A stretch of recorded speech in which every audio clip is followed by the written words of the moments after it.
Perhaps nowhere on earth has there ever been a group of people more versatile than the monks of Europe. They were physicians and scholars and agriculturists and inventors. And they, perhaps more than any other group, is responsible for helping to save Western civilization. Let's talk about that today on The Catholic Church, Builder of Civilization.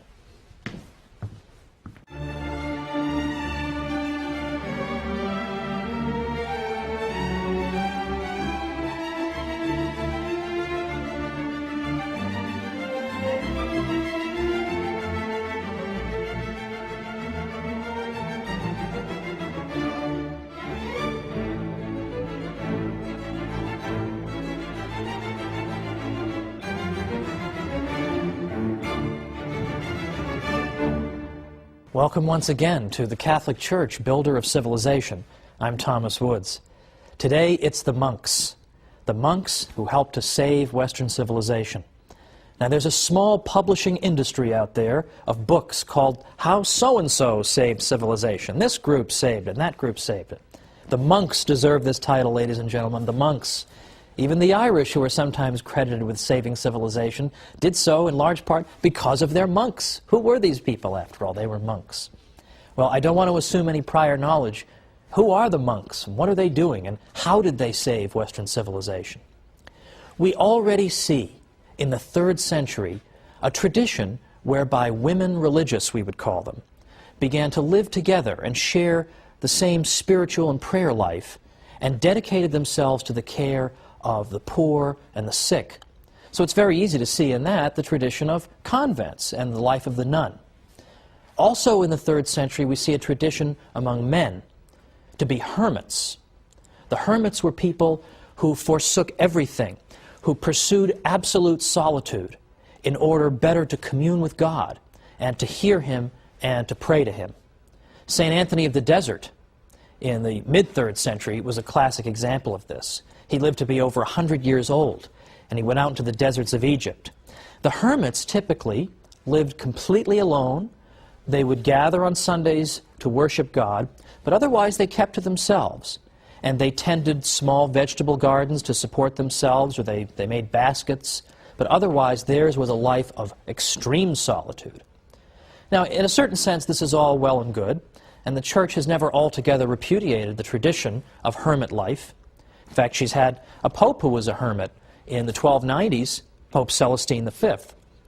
But right away, there were critics of the hermit's life, because the hermit, who lived apart from anyone who could provide him spiritual guidance, sometimes engaged in spiritual practices that were, well, rather questionable.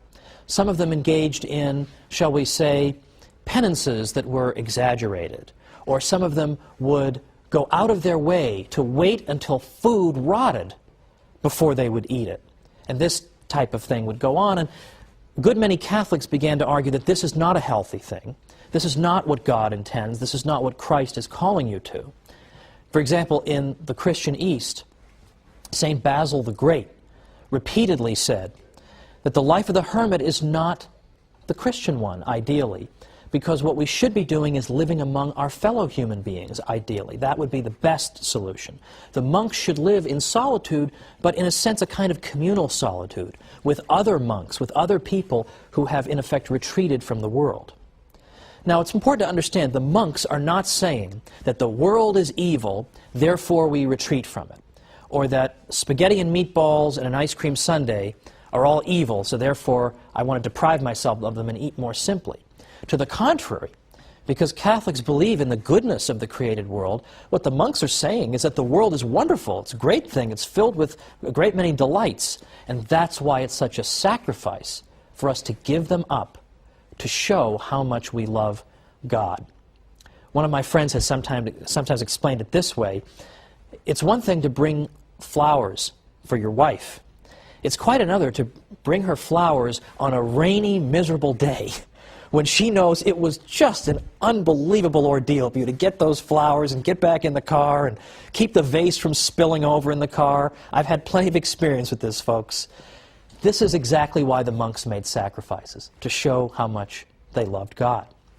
In the West, it was a man named Saint Benedict who argued that we need to have monks who live in a single place, and they live together, and they have the same spiritual regimen, and they live under the authority of an abbot.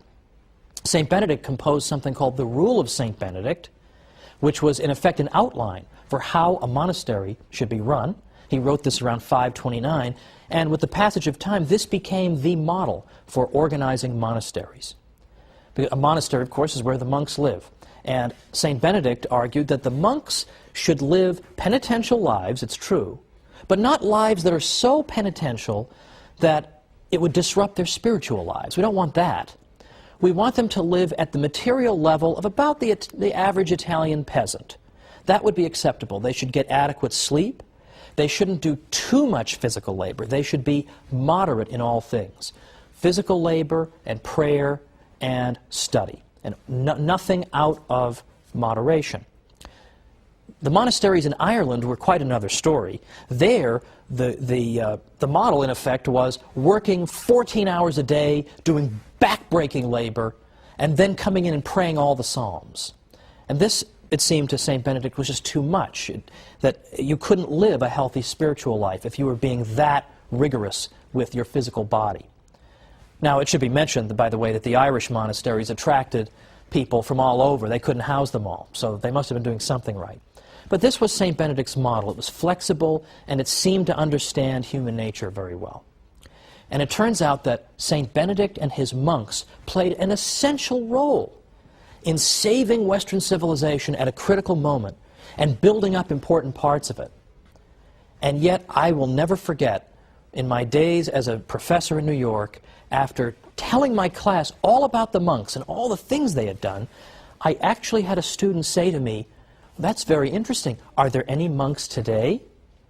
Well, that's just depressing, right? That she didn't even know there were still monks today. And so of course I told her, not only are there monks, I've got 1,000,000 friends who are monks. I realize that's perhaps somewhat unusual, but I have a great many friends who are monks. And let me tell you something, living in Manhattan as I did while I was getting my doctorate, you find that just about anything can go on in Manhattan. Nobody cares. Nobody's looking at you. You can have a weird haircut. Nobody cares. You could be on fire. Nobody cares. But I had a friend of mine who was on his way to becoming a monk. He hadn't taken his vows yet, and he came and visited me in his habit.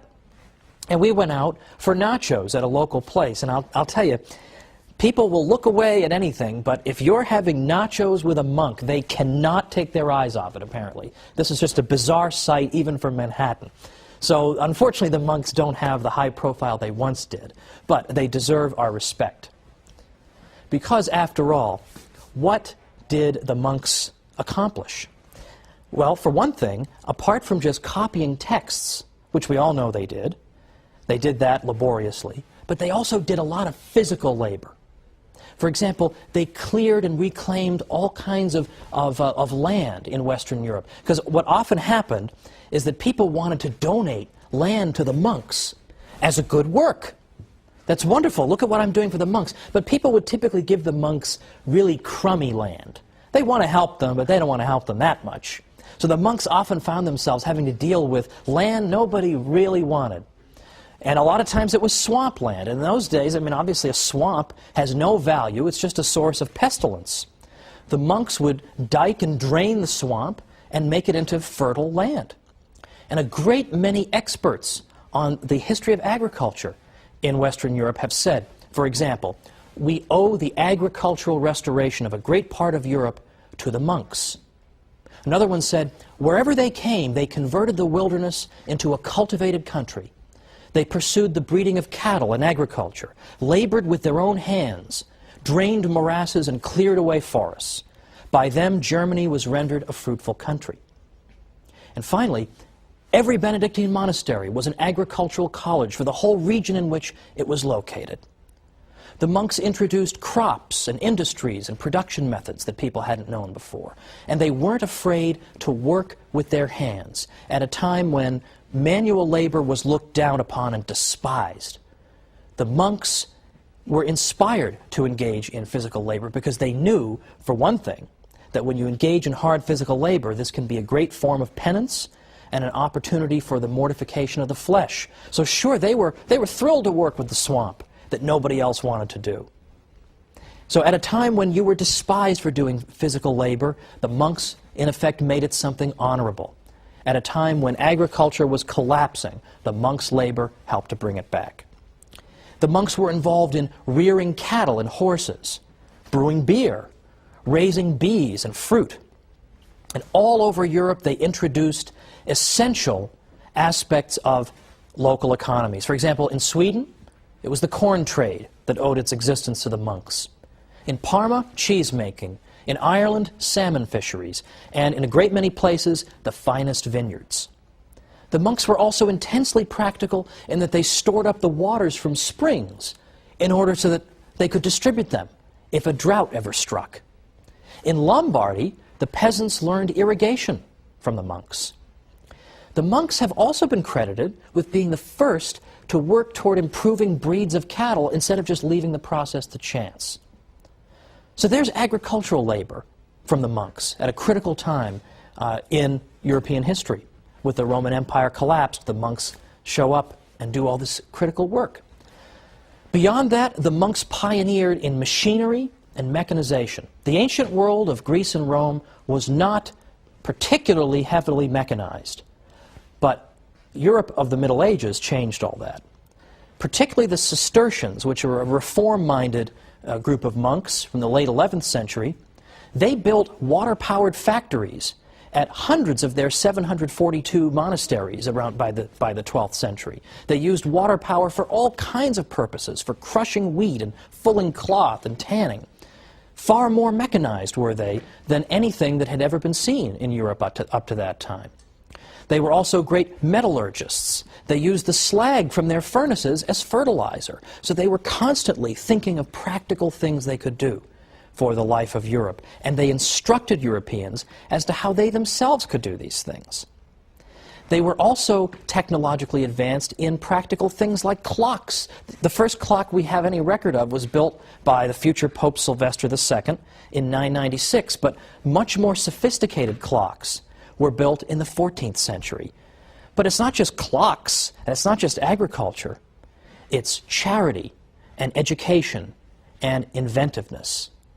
All these things we're going to look at as soon as we come back from the break. So join me after the break, and let's talk more about these monks.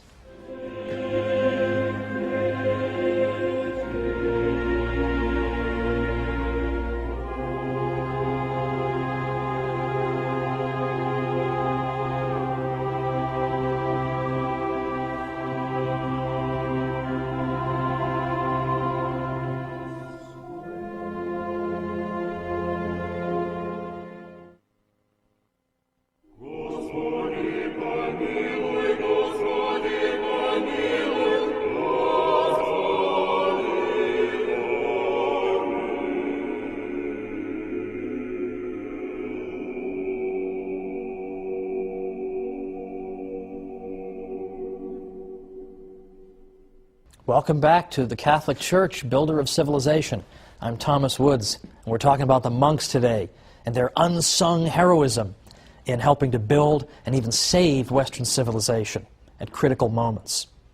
Let me give you a little quotation from a French scholar writing about the achievements of the monks, because this sums it up in terms of their practical contributions.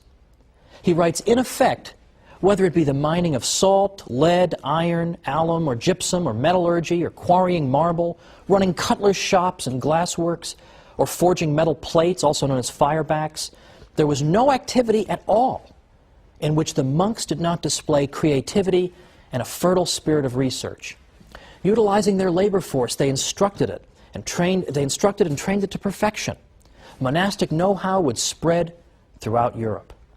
In fact, even today, we're still only beginning to appreciate fully the extent of monastic technological cleverness.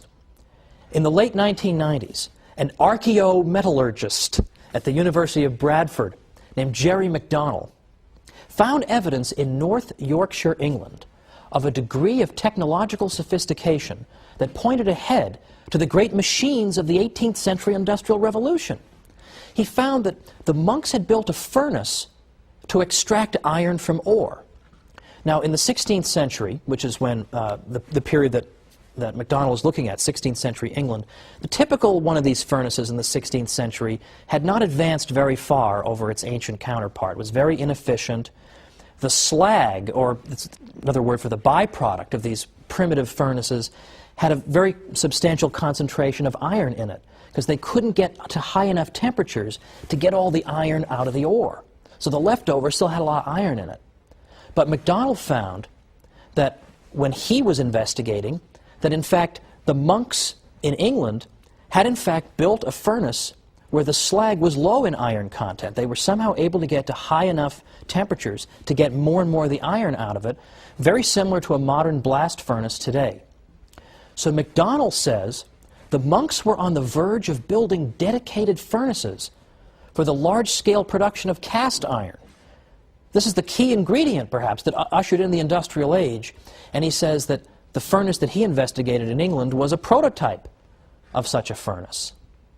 Now, what ended up happening to that? Why didn't they develop all these big furnaces? Why do we just see this one prototype? Well, remember, this is the 16th century in England.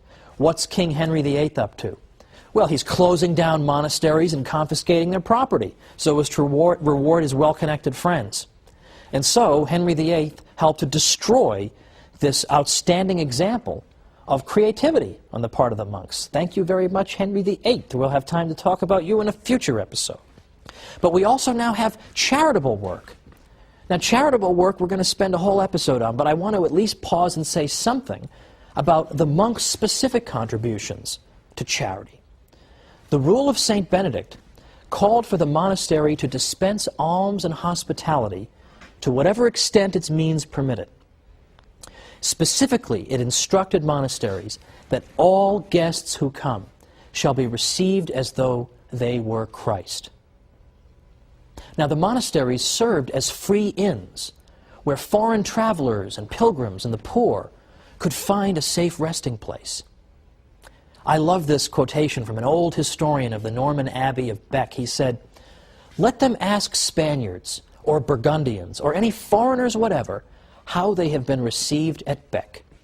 They will answer that the door of the monastery is always open to all and that its bread is free to the whole world." In some cases, the monks were even known to make efforts to track down poor souls who, being lost or alone after dark, found themselves in need of emergency shelter.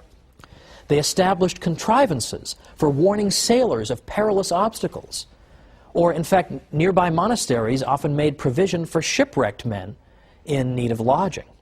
All these were typical contributions of the monks. They also built up the medieval infrastructure and built and repaired roads and bridges. But as part of their charitable work, they were also great physicians for their day. In fact, it was the church that helped to create the hospital in the first place. But the monks went even further, because there weren't hospitals everywhere. But there were a lot of monasteries. And initially, the monks provided medical care to their fellow monks. But as time went on, they realized that they possessed a critical skill that local townspeople also needed. So oftentimes they would go out into the local towns and seek out sick people who were in need of their medical care. Again, I would say that's a fairly unsung aspect of the monastic contribution. But in addition to being great physicians and agriculturists and inventors, they were also great educators. St. John Chrysostom tells us that it was already in his day, around the 4th century, it was already customary for people in Antioch to send their sons to be educated by the monks. St. Boniface established a school in every monastery he founded in Germany.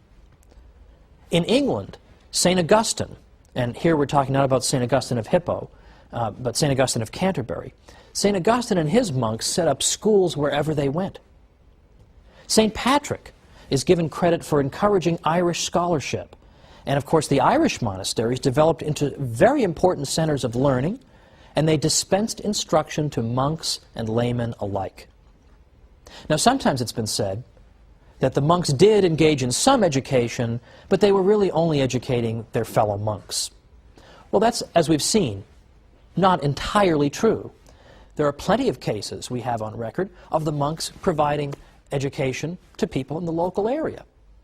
But let us say that that accusation is true. Let's even grant it for the sake of argument.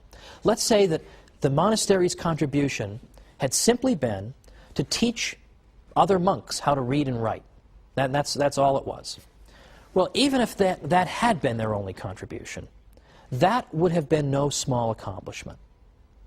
Because consider what happened in the Greek Dark Ages. Now, people have typically forgotten about this, but it's very important. From about 1100 to 800 BC, we had something called the Greek Dark Ages. And what happened here was that the Mycenaean Greeks had some kind of terrible disaster befall them. The nature of that disaster is still debated. But something terrible happened to these people.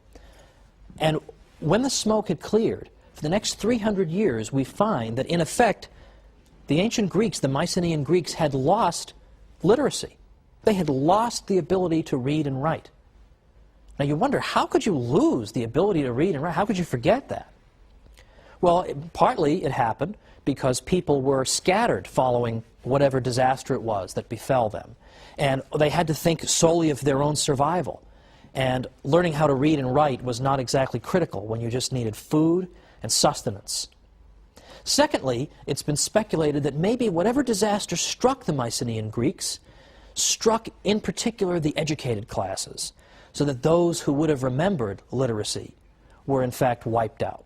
Well, whatever the explanation, the fact is they lost literacy at a time of general civilizational collapse.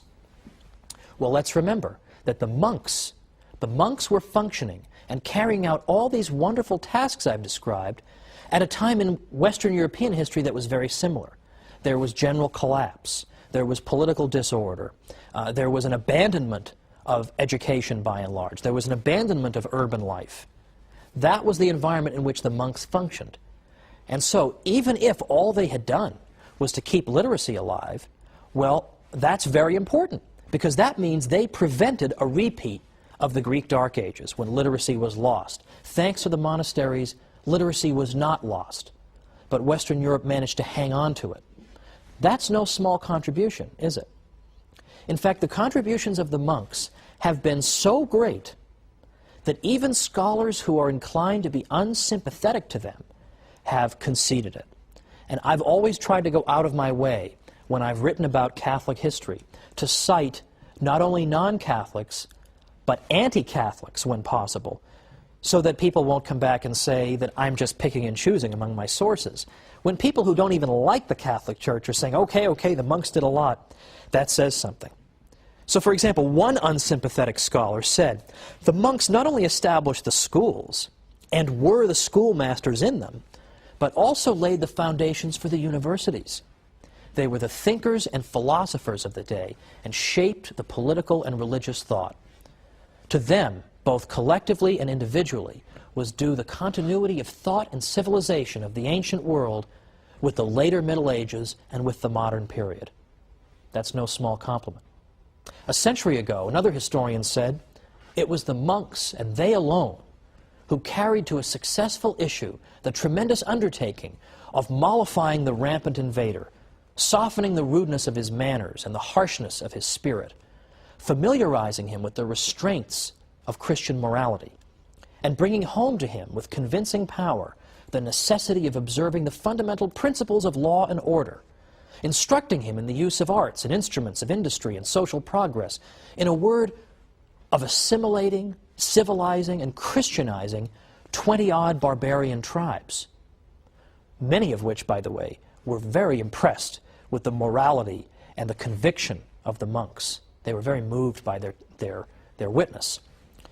A Protestant historian says, had it not been for the monks and monasteries, the barbarian deluge might have swept away utterly the traces of Roman civilization. The monk was the pioneer of civilization and Christianity in England, Germany, Poland, Bohemia, Sweden, Denmark.